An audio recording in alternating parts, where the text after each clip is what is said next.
Welcome to our channel. If you want to reset your TurboTax password, simple way, follow these step-by-step instructions to ensure your settings are properly configured. Step 1. Open the application or website on your device. Make sure you are logged in with your account credentials to access all settings and features. Step 2.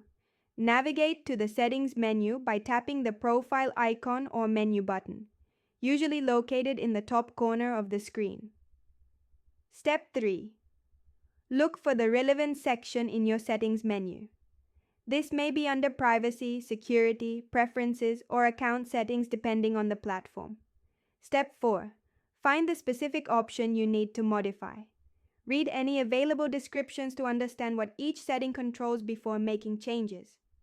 Step 5. Toggle the setting on or off, or select your preferred option from the available choices. Some settings may require additional confirmation. Step 6. Save your changes if prompted. Some platforms save automatically, while others require you to click a Save or Apply button. Step 7. Verify that your changes have taken effect by checking the setting status or testing the functionality you just modified. Step 8. If you encounter any issues, restart the application or check for updates. Contact support if the problem persists. Don't forget to like this video and subscribe to our channel.